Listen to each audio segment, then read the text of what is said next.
ठीक है, तो ये क्वेश्चन आपका ऑपेरॉन पे बेस्ड, ये जून 2019 के अंदर आया था। अब इसमें देखो, जो मैं आपको पहले भी मैंने बताया कि फ्यूजन, वो क्या करते हैं, दो ऑपेरॉन को आपस में फ्यूज कर देते हैं। जैसे उसने क्या कहा, in a strain of E coli a fusion between the lac and tryptophan operon took place and the new locus structure is shown below।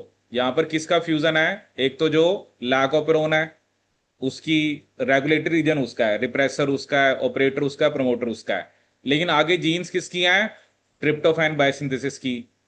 The the stain lakhs the wild type tryptophan operon, इस stand के पास wild type tryptophan operon नहीं है। ठीक है, अब इसका क्या मतलब हुआ, इसका मतलब क्या है कि अब देखो, अगर रेगुलेटरी रीजन किसका है आपका, लैक ऑपेरोन का, तो फिर लैक्टोज पे डिपेंड होगा। जैसे अगर लैक आई रिप्रेसर बनाएगा और अगर रिप्रेसर ऑपरेटर पे लग गया तो उस केस में तो ट्रांसक्रिप्शन नहीं होगी। ठीक है, लेकिन अगर मैं इंड्यूसर ऐड कर दूंगा, इंड्यूसर क्या होता है मेरा, एलोलैक्टोज, ऑब्वियसली वो लैक्टोज से ही बनता है। अब अगर इसके साथ इंड्यूसर जाके लग जाएगा तो क्या होगा, ये ऑपरेटर पे जाके बाइंड नहीं करेगा। ठीक है ना, लेकिन नॉर्मली रिप्रेसर किसके साथ बाइंड करता है, ऑपरेटर के साथ। अब उसने देखो यहां पर हमें कुछ सिनेरियोज दिए हैं। पहला सिनेरियो क्या दिया है, tryptophan will be synthesized in a medium containing lactose and tryptophan. देखो मेन तो मुझे लैक्टोज चाहिए, अगर लैक्टोज है तो आपका ट्रिप्टोफैन सिंथेसिस होगा, क्योंकि लैक्टोज एलोलैक्टोज में कन्वर्ट होके रिप्रेसर से बाइंड करेगा।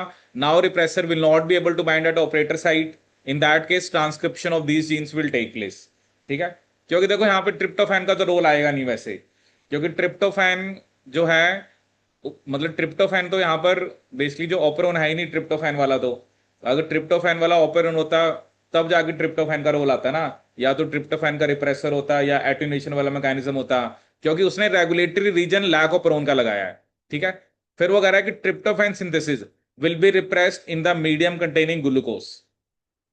एज बिन हो गया, अगर बैक्टीरिया ग्लूकोज को यूज करेगा तो वो लैक्टोज को यूज नहीं करेगा, और जब तक लैक्टोज अंदर नहीं आएगा तब तक आपका जो लैक ऑपेरोन है वो, मतलब वो एक्टिवेट नहीं होगा, मतलब तब तक आपके इन दैट केस, मतलब ग्लूकोज के प्रेजेंस के अंदर आपका रिप्रेसर यहां से बनेगा, वो तो ऑपरेटर पे लग जाएगा।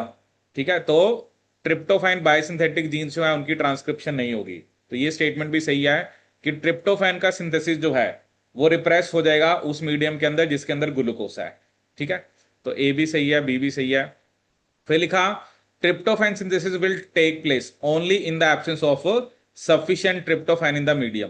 देखो ट्रिप्टोफैन को तो यहाँ पे कोई रोल ही नहीं है, क्योंकि जो रेगुलेटरी रीजन है वो यहाँ पर किसका है, लैक ऑपरोन का।